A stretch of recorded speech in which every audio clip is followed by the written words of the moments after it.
Peace and Justice Telangana.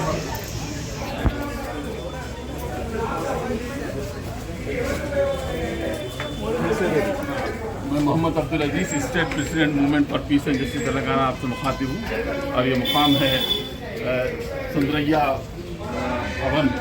यहाँ पर आमतौर पर अवामी प्रोग्राम होते हैं बागवे लिंगमपल्ली में।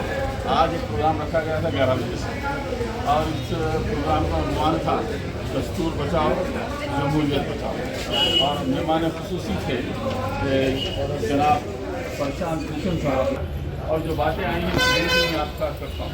पहली बात तो ये कि आज का जो प्रोग्राम था किसी एक पार्टी का नहीं था, इसमें कम्युनिस्ट पार्टी के तमाम ग्रुप शामिल थे। CPI भी था, CPM भी था और CPM ML भी था और दीगर और तंजीम। इसी तरह मुसलमानों की बहुत सारी तंजीम है जिसके मिसालेटी पर मूवमेंट पर पीस एंड जस्टिस लगाना। इसके अलावा सिविल सोसाइटी और सिविल लिबर्टीज और फिर दीगर और सहकार इस प्रोग्राम के अंदर शामिल हुए। प्रोग्राम का इस्तेमाल किया गया था और ख़ास तौर पर मेरी तेलंगाना जो मूवमेंट है NGO है जिसकी निगरानी और जिसका इंतज़ाम और जिसका समझ जाइए कि क़यादत जो है जस्टिस चंद्र कुमार साहब करते हैं और गुज़श्ता 2023 के इंतखाबात के अंदर जागो तेलंगाना ने बहुत अहम रोल अदा किया।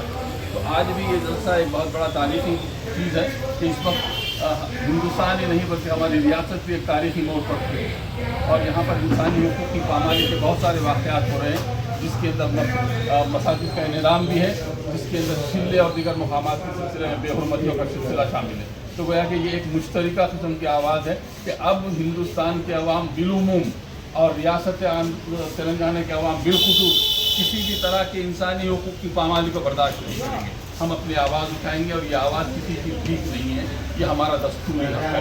अपना हक़ मांग मगर उनके ताउन से ना मांग जो तेरे हक़ का तसव्वुरी फना कर डाले। हाथ उठा मगर उनके जलू में ना उठा जो तेरे हाथ तेरे तन से जुदा कर दे।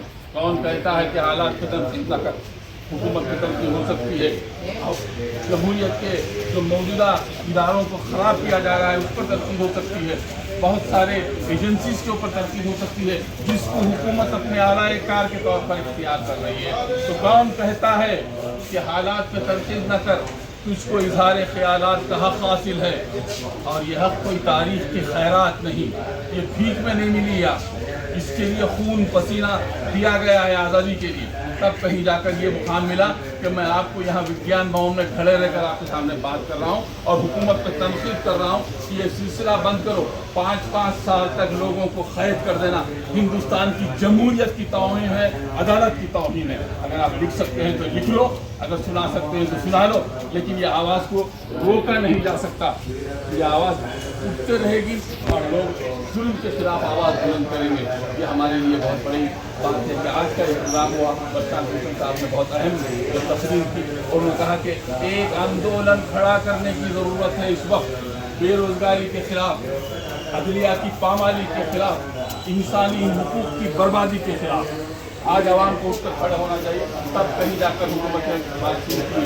अगर आप नहीं खड़े रहेंगे तो फिर जो है मसाइल और बढ़ते चले जाएंगे। चुनांचे हम आवाम से भी अपील करते हैं कि इन चीज़ों पर और इन मुतालबात पर गौर करें। अगर आप सोते रहेंगे तो आपकी कोई मदद नहीं करेगा। आपको जागना होगा, आपको अपने हुकूक़ के लिए खुद अपनी लड़ाई लड़नी होगी और ये लड़ाई आपको मुत्तहदा तौर पर लड़नी होगी। लोग आम तौर पर कोशिश में हैं वो ये कि हिंदू मुसलमान कर दिया जाए। मैंने अपनी तस्वीर में आज 11:15 बजे एक जुमला साथियों के ऊपर तुम हुकूमत कर रहे हो और इन दोनों के दरमियान में तुम नफरतों के बीज बो रहे हो। ये चीज़ तुमको महंगी पड़ेगी, इसका काश तुमको देना पड़ेगा। इसलिए कि जो इफ्ता की दुनिया तुम चढ़े हो वो सिर्फ और सिर्फ नफरत की बुनियाद पर है, मोहब्बत की बुनियाद पर नहीं है। अब हम यही ऐलान करते हैं, उनका जो काम है वो अहले सियासत जाने। MPJ तेलंगाना कोई सियासी जमात नहीं है। एक बात फिर दोहराता हूँ, MPJ तेलंगाना के कोई सियासी मकासद नहीं है। MPJ तेलंगाना के हाथ में कशकोल नहीं है भीख मांगने के लिए। हम दुनिया के लिए देने के लिए आए और हम क्या देना चाहते हैं? हम ये देना चाहते हैं कि उनका जो काम है वह अहले सियासत जाने। मेरा पैगाम मोहब्बत है जहाँ तक पहुँचे। Mohammed Abdul Aziz state president movement for peace and justice Telangana आपसे मुखातिब। जो आए हुए हैं सबको मेरा नमस्कार। मुझे हिंदी में बोलना पड़ेगा क्योंकि मुझे तेलुगु नहीं आती।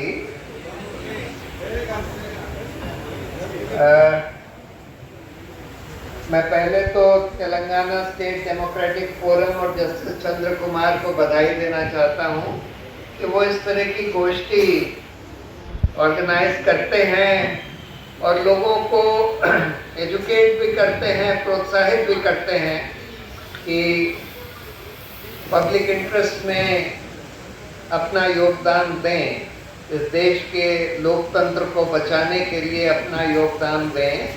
ये बहुत ज़रूरी है और बहुत बड़ी बात है। इससे पहले कि मैं आज के लोकतंत्र, इलेक्शन कमीशन और न्यायपालिका के बारे में कुछ बात करूं, मैं इस देश में जो आज बड़ी चीजें जो दिख रही हैं, जिस तरह से इस देश की संस्कृति और इस देश की आत्मा ही खत्म करने की कोशिश करी जा रही है, मौजूदा जो लोग सत्ता में हैं, केंद्र में खासकर जो लोग सत्ता में हैं उनके द्वारा, उसके बारे में थोड़ा सा जिक्र करना चाहता हूं। आज इस देश में सत्ताधारी लोग और उनके जो पालतू कुत्ते जो बैठे हैं, मतलब जो मीडिया में जिसको लैपडॉग कहा जाता है या गोदी मीडिया कहा जाता है, वो झूठ, फरेब और प्रोपेगेंडा ही चला रहे हैं और ये इस देश की संस्कृति और आत्मा के बिल्कुल खिलाफ है। जो देश गांधी जी ने बनाया और जहां सत्य और अहिंसा को सर्वोपरि रखा जाता है, उस देश में आज झूठ, नफरत और हिंसा की प्रवृत्ति बढ़ाई जा रही है और ये सब केंद्र सरकार और जो लोग सत्ता में बैठे हैं और उनके जो नुमाइंदे हैं जो आज मीडिया पर भी काबिज हो गए हैं, वो लोग ये झूठ, फरेब, नफरत और हिंसा, इस तरह की संस्कृति इस देश में चला रहे हैं। हम देख रहे हैं कि अल्पसंख्यकों को सड़कों पर पीटा जा रहा है और पुलिस जो है जहां जहां कम से कम भाजपा शासन में होती है, उनको खुली छूट देती है कि तुम अल्पसंख्यकों को, मुसलमानों को, ईसाइयों को, सिखों को तुम पीट सकते हो और तुमको कोई नहीं रोकेगा। उनके खिलाफ झूठी अफवाहें, नफरत फैलाने का काम, कभी कहते हैं कि थूक जिहाद, कभी कहते हैं प्रेम जिहाद, कभी कहते हैं कुछ और, उसके नाम पर उनके खिलाफ नफरत फैलाई जा रही है। जो लोग सरकार के खिलाफ बोलते हैं, जो पत्रकार सरकार के खिलाफ कुछ पत्रकारिता करते हैं, उनको झूठे झूठे चार्ज में पकड़ पकड़ के जेल में डाला जा रहा है। अभी अभी आपने देखा कि लद्दाख में एक बहुत ही बढ़िया लीडर, पॉलिटिकल लीडर नहीं है, उनकी कोई पॉलिटिकल पार्टी नहीं है, सोनम वांगचुक उनका नाम है, लेकिन बहुत बढ़िया एजुकेटर हैं, शिक्षा के क्षेत्र में उन्होंने बहुत ही बढ़िया काम किया है, विज्ञान के क्षेत्र में बहुत बढ़िया काम किया है और लद्दाख की स्वतंत्रता, यानी कि कम से कम उनको स्टेटहुड मिले या कम से कम 6 शेड्यूल राइट्स मिले। ऐसा ना हो कि लद्दाख जो है सिर्फ केंद्र सरकार एक लेफ्टिनेंट गवर्नर के थ्रू चला रही है और वहां पर कोई लोकतंत्र ना रह जाए, ऐसा नहीं होना चाहिए। और ये भाजपा ने अपने मैनिफेस्टो में प्रॉमिस किया था कि हम लद्दाख को स्टेट बनाएंगे, वहां पर चुनाव होंगे और 6 शेड्यूल राइट तो बिल्कुल देंगे ही। लेकिन सिर्फ ये मांग करने की वजह से उनको आज अरेस्ट कर लिया गया है। पिछले 5-6 साल से हिंदुस्तान के सबसे बढ़िया मानव अधिकार कार्यकर्ता भीमा कोरेगांव के केस में महाराष्ट्र में गिरफ्तार कर लिए गए बहुत सारे लोग, और उसके बाद फिर दिल्ली दंगों के केस में बहुत सारे, खासकर मुसलमानों को, जो हमारे बहुत बढ़िया मानव अधिकार कार्यकर्ता हैं, जैसे उमर खालिद, गुलफिशा फातिमा, शर्जील इमाम, इस तरह के बहुत सारे लोग हैं जिनको 5 साल तक जेल में, 5 साल से जेल में डाला हुआ है और अभी तक उनकी ट्रायल भी नहीं शुरू करी है, बिल्कुल झूठे फरेबी चार्ज लगाकर उनके खिलाफ। दूसरी तरफ इस देश में वैज्ञानिक टेम्पर, साइंटिफिक टेम्पर जो हमारे संविधान में लिखा है, उसको खत्म किया जा रहा है। बिल्कुल ढोंगी बाबाओं को प्रमोट किया जा रहा है। जो लोग साइंटिफिक टेम्पर प्रमोट करते हैं, जैसे कालबुर्गी थे, दाभोलकर थे, पंसारे थे, उनको, उनकी हत्या कर दी जा रही है और हत्या भी इन्हीं लोगों ने करवाई, एकदम साफ है। और उधर प्रधानमंत्री ऐसी ऐसी बातें करते हैं, अनर्गल बातें करते हैं, कहते हैं कि मैंने इंडियन एयरफोर्स को बोला कि अभी बादल हैं तो तुम पाकिस्तान पर हमला कर दो, क्योंकि बादल में उनका रेडार काम नहीं करेगा। मतलब कोई बिल्कुल बेतुकी बातें हैं, जो जिसमें कोई विज्ञान नहीं है, बिल्कुल अवैज्ञानिक बातें। कहते हैं कर्ण जो है टेस्ट ट्यूब बेबी थे। कहते हैं कि गणेश की सूंड जो है प्लास्टिक सर्जरी से, जो हमारे भगवान गणेश है उनकी सूंड प्लास्टिक सर्जरी से बनाई गई थी। कहते हैं क्लाइमेट चेंज तो हो नहीं रहा है, लोग बूढ़े हो रहे हैं इसलिए उनको गर्मी ज्यादा लग रही है। मतलब ऐसी अनर्गल बातें जो बिल्कुल हिंदुस्तान को अंधविश्वास की तरफ ले जाता है। और इस तरह के सिर्फ ढोंगी बाबा ही नहीं, जो मर्डरर हैं, रेपिस्ट हैं, आसाराम बापू, मतलब बापू तो उनको कहना नहीं चाहिए, आसाराम, उधर राम रहीम, इधर प्रज्ञा ठाकुर, इस तरह के लोगों को प्रोत्साहित किया जा रहा है, सरकार की तरफ से प्रमोट किया जा रहा है। जो रेपिस्ट हैं, मर्डरर्स हैं, टेररिस्ट हैं, उन लोगों को प्रमोट किया जा रहा है। और मोदी जी जो हैं, जहां जाते हैं 12-12 कैमरे उनके साथ चलते हैं, जहां पर भी जाते हैं 12 कैमरे ले जाते हैं। उनका सारा के सारा एफर्ट यही है कि बस कुछ दिखा दो कि दुनिया के जो लीडर हैं वो मुझसे हाथ मिला रहे हैं, कुछ और दिखा दो। मतलब सिर्फ दिखावा, कोई सब्सटेंस नहीं है, बिल्कुल जीरो सब्सटेंस है इनमें, मोदी में जीरो, जरा भी सब्सटेंस नहीं है। हमारे पूरी इकोनॉमी को ध्वस्त कर दिया, नोटबंदी कर दी, जिससे कि हमारे छोटे छोटे जो औद्योगिक घराने थे वो तबाह हो गए, रेडी पटरी वालों को सड़कों पर उतार दिया, गरीबों को सड़कों पर मजबूर कर दिया कि 1000-1000 किलोमीटर चले, उनका लॉकडाउन लगा दिया, बिल्कुल अनसाइंटिफिक तरीके से लॉकडाउन लगा दिया, जीएसटी लगा दी, 28% जीएसटी लगा दी, जो गरीबों के से वसूल करी जा रही है। लाखों करोड़ रुपए जीएसटी के नाम पर गरीबों से वसूल कर लिए, पूरी हमारी अर्थव्यवस्था को तहस नहस कर दिया।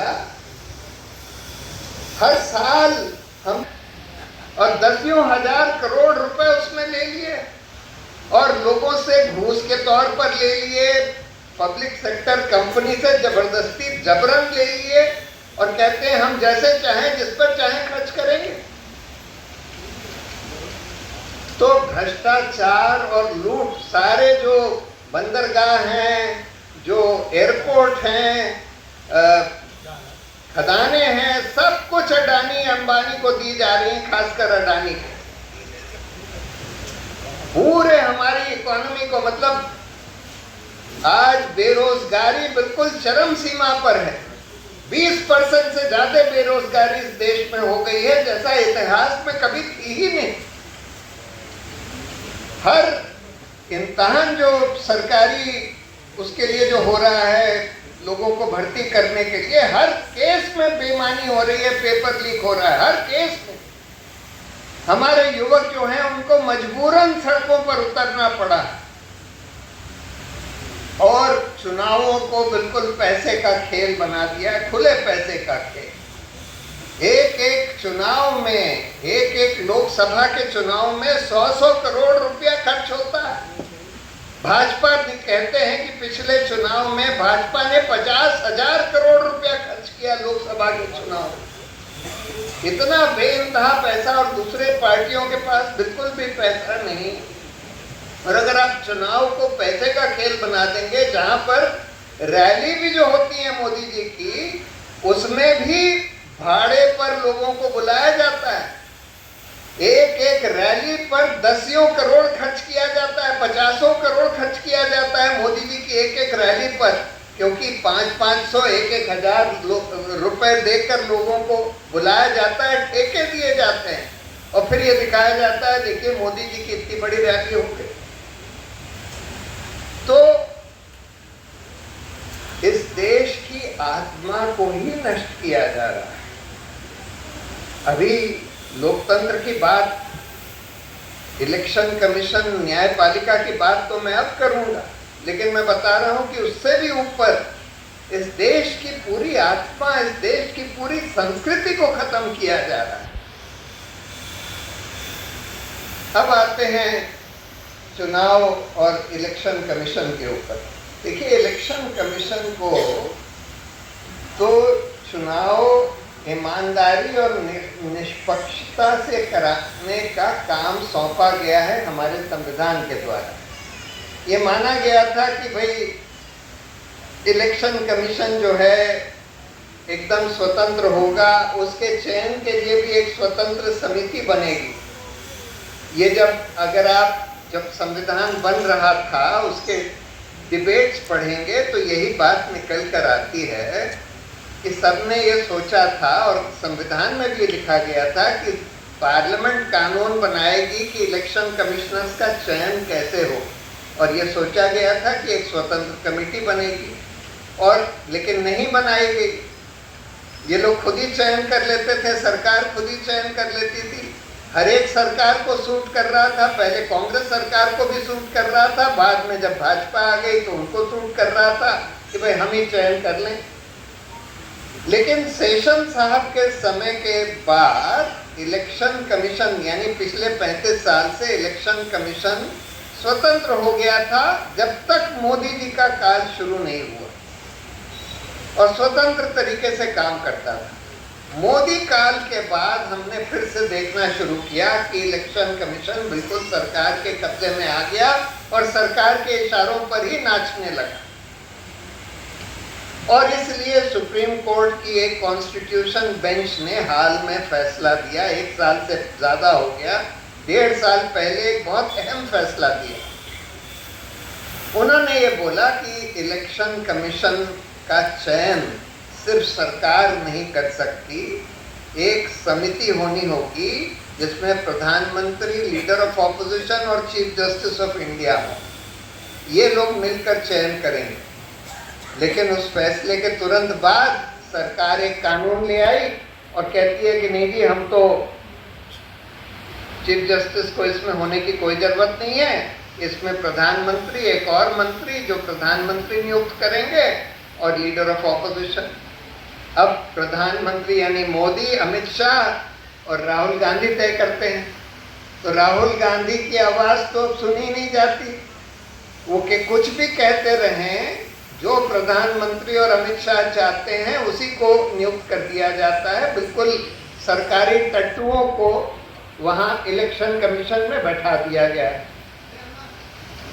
और उसका हश्र ये हो रहा है, उसका नतीजा ये हो रहा है कि इलेक्शन कमीशन अब एक बीजेपी द्वारा संचालित बॉडी बन गई है। और ये हम देख रहे हैं कि जो कानून बने हुए हैं, रूल्स बने हुए हैं कि भाई आपको इन सब मामलों में इलेक्शन कमीशन को पारदर्शिता दिखानी पड़ेगी, सार्वजनिक करना पड़ेगा। वो सब आज नहीं हो रहा है। उनको फॉर्म 21 जिसमें जैसे ही चुनाव जब होता है तो जब पोलिंग बंद होती है उसके बाद हर पोलिंग बूथ पर कितने वोट पड़े, इस पोलिंग बूथ पर कितने वोट पड़े, ये इनको कायदे से सार्वजनिक करना चाहिए। रूल में लिखा है, लेकिन फिर भी सार्वजनिक नहीं करते। कहते हैं नहीं जी हम तो नहीं बताएंगे, हमने तो पोलिंग एजेंट्स, पार्टी के जो पोलिंग एजेंट्स थे उनको बता दिया। कई जगह पार्टी के पोलिंग एजेंट्स नहीं होते, कई जगह वो मांगते नहीं है। सार्वजनिक आप क्यों नहीं करते? अपने वेबसाइट पर क्यों नहीं डालते कि कितने वोट पड़े? और क्योंकि नहीं डालते तो फिर इनके लिए आसान हो जाता है ये कहना कि देखिए 5 बजे तक तो 50% पोलिंग हुई थी, लेकिन पोलिंग खत्म होने के बाद 70% हो गई। वो कहते हैं 70% हो गई, वहां तो बताते नहीं कि कितने वोट पड़े, लेकिन बाद में उसमें ईवीएम में ज्यादा वोट निकल आते हैं।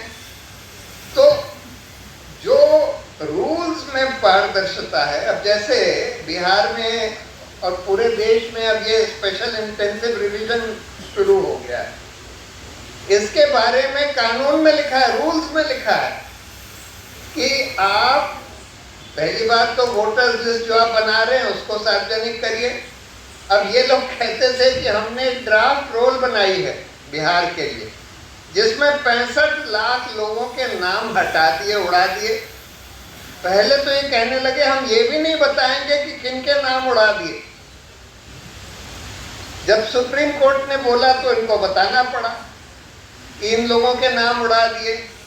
जब हाल में उसका अध्ययन किया गया कि ये कौन लोग हैं जिनके नाम उड़ा दिए, तो ये निकल कर आया कि उसमें से 25% मुसलमान हैं और बहुत सारे ऐसे लोग हैं जिनका नाम ये कह के हटा दिया कि भाई इनकी तो मृत्यु हो गई है, जबकि वो जिंदा है। 25% मुसलमान है, जबकि बिहार में मुसलमानों की पॉपुलेशन 18% से कम है। जाहिर है, और अभी अभी कल की खबर आई है, मतलब आज सुबह ये आर्टिकल 14 नाम की प्रोग्राम के मेहमान खुसूसी प्रशांत भूषण साहब, जो सीनियर एडवोकेट ही नहीं है बल्कि मैं कहूँगा कि इस वक्त उम्मीद की एक किरण है जो फिलवाक़या लोगों के दरमियान मौजूद है, जिस पर लोग भरोसा भी करते हैं, जिससे लोग मोहब्बत भी करते हैं। तो शायद इसीलिए कहा गया कि निगाह बुलंद सुकून दिल नवाज जहाँ पुरसोज, यही है रफ्त सफ़र मीरे कारवां के लिए।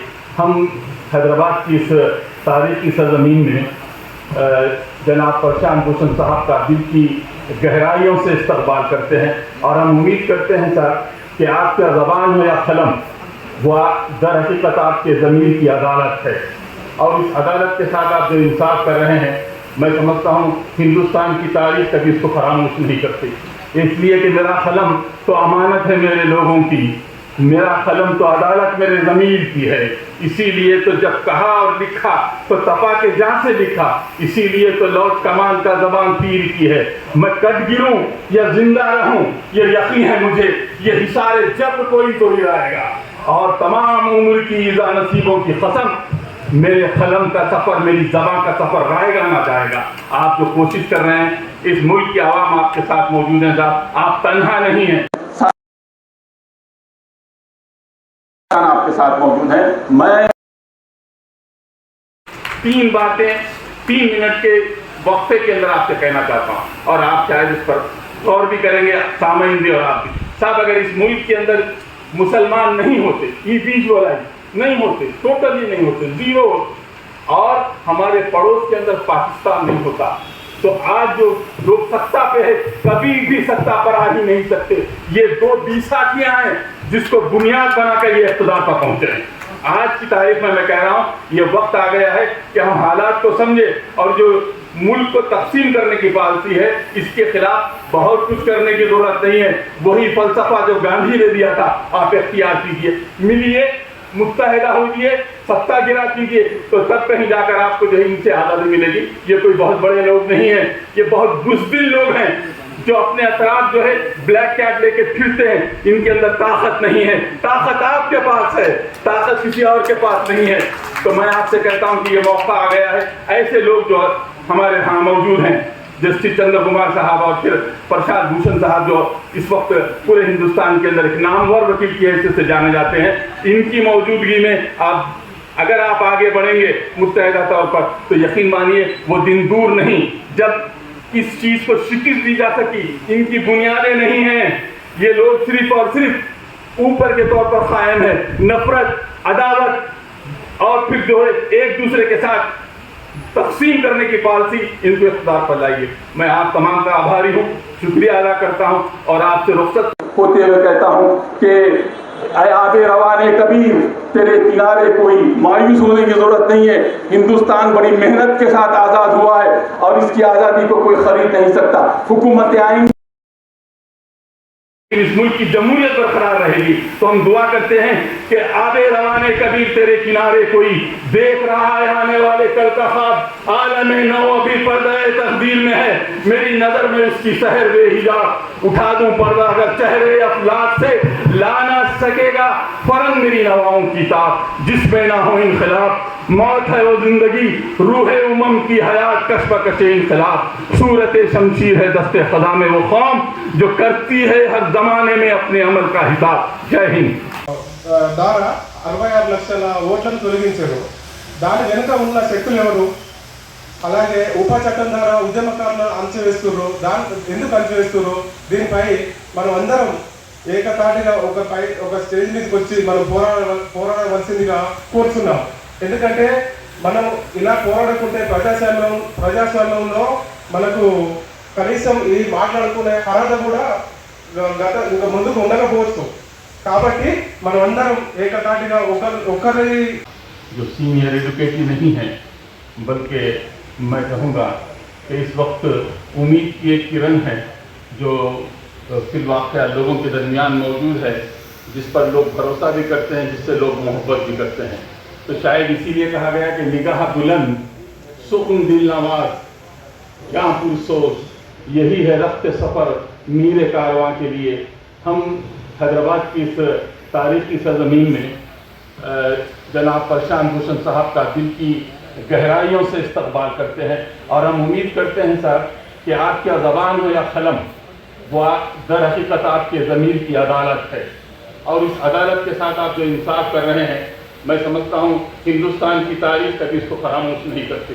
इसलिए कि मेरा कलम तो अमानत है मेरे लोगों की, मेरा कलम तो अदालत मेरे ज़मीर की है। इसीलिए तो जब कहा और लिखा तो तपा के जान से लिखा, इसीलिए तो लौट कमान का ज़बान तीर की है।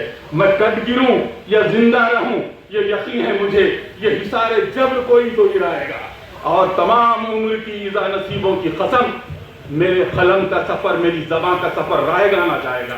आप जो कोशिश कर रहे हैं इस मुल्क की आवाम आपके साथ मौजूद है साहब, आप तन्हा नहीं हैं, सारे अच्छे जमहूरी पसंद इंसान आपके साथ मौजूद हैं।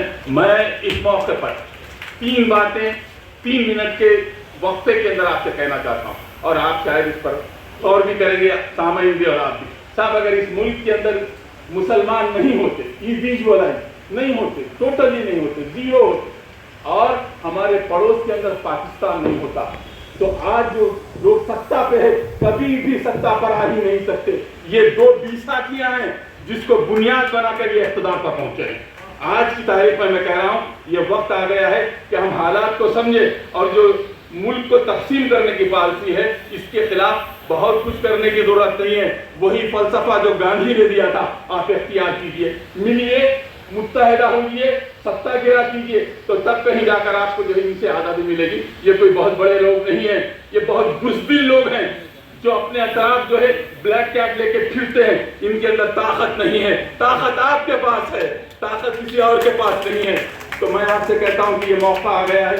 ऐसे लोग जो हमारे यहाँ मौजूद हैं जस्टिस चंद्र कुमार साहब और फिर प्रसाद भूषण साहब जो इस वक्त पूरे हिंदुस्तान के अंदर एक नामवर वकील की हैसियत से जाने जाते हैं, इनकी मौजूदगी में अगर आप आगे बढ़ेंगे मुस्तैदा तौर पर, तो यकीन मानिए वो दिन दूर नहीं जब इस चीज को शिकस्त दी जा सकी। इनकी बुनियादें नहीं हैं, ये लोग सिर्फ और सिर्फ ऊपर के तौर पर कायम है, नफरत, अदावत और फिर जो है एक दूसरे के साथ तकसीम करने की पॉलिसी इनको इख्तियार पर लाई है। मैं आप तमाम का आभारी हूँ, शुक्रिया अदा करता हूँ और आपसे रुखसत होते हुए कहता हूँ कि ऐ आबे रवाने कबीर, तेरे किनारे कोई मायूस होने की जरूरत नहीं है।